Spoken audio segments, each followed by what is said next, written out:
Haleluya, semangat hidup, hidup semangat, melangkah pasti bersama Tuhan. Hari ini kita lanjut, Hakim-Hakim pasal 19. Ini berbicara tentang sebuah konflik dalam keluarga. Ayat pasal 19. Memang ini tentang perbuatan noda di Gibea, tapi kita mulai dulu ayat 1 dan 2.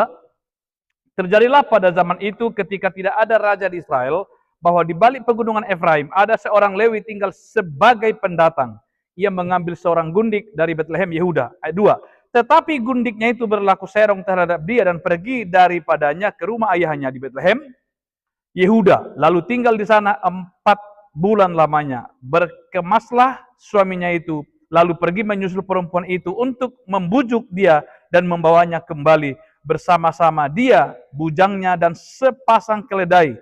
Ketika perempuan muda itu membawa dia masuk ke rumah ayahnya, dan ketika ayah itu melihat dia, maka bersukacitalah ia mendapatkannya. Sebelum kita nanti bahas jauh tentang konflik atau noda di Gibea, ini dimulai dari satu keluarga. Keluarga yang masih muda, tetapi ada konflik. Alkitab katakan, perempuan itu berlaku serong. Serong itu boleh berantem, boleh nggak setia. Nah, lalu dia minggat ke rumah ayahnya, agak jauh di balik pegunungan Efraim, lalu dia kembali ke rumah ayahnya di daerah Bethlehem. Kekasih-kekasih Tuhan, ini menarik. Ketika terjadi konflik itu, istrinya minggat, maka suaminya nggak membiarkan. Dalam rentan beberapa waktu, maka berkemaslah suaminya itu untuk menjemputnya, membujuknya. Saya kira ada sebuah prinsip yang menarik yang harus kita pelajari, kita lakukan dari manusia ini. Ia tidak membiarkan. Ia punya hati yang mengasihi. Di situ ada kebesaran jiwanya, kerendahan hatinya. Ia pergi untuk membujuk, untuk mengambil, membawa kembali istrinya yang telah meninggalkannya ke rumah ayahnya.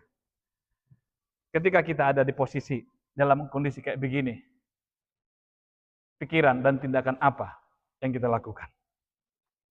Mungkin membiarkannya, mungkin mengabaikannya, mungkin juga tidak mempedulikannya. Tapi hari ini, keluarga kecil ini mengajar kita semua dalam rumah tangga, dalam keluarga. Ketika terjadi konflik, memang tidak direkomendasi untuk seorang ibu, seorang istri pergi ke rumah ayahnya. Tapi itu jauh lebih baik daripada pergi ke tempat yang lain. Ia membujuknya. Dan perhatikan bagaimana sikap seorang mertua. Mertuanya juga punya sikap yang baik. Bersukacitalah ia menyambut kedatangan menantunya itu. Bahwa seorang tua sekaligus menjadi mertua tidak mengkehendaki kehancuran, tidak mengkehendaki keretakan dalam hubungan keluarga dari anaknya. Dua hal yang menarik ya. Orang tua punya sikap yang benar, punya tindakan yang benar, tidak ada yang disalahkan di situ, tapi menyambut dengan bersukacita, lalu ingin dipulihkan, diperbaiki kembali keluarga kecil ini. Mari, Alkitab ajar kita untuk berjiwa besar. Alkitab mengajar kita untuk berendah hati, untuk tidak menganggap diri paling benar, sehingga terjadi mengabaikan, membiarkan, melalaikan. Tapi tanggung jawabnya, ia berkemas untuk membujuk dengan kasih, dengan sayang, istrinya yang meninggalkannya. Terpujilah Tuhan yang memberikan pengajaran ini kepada kita. Haleluya. Amin.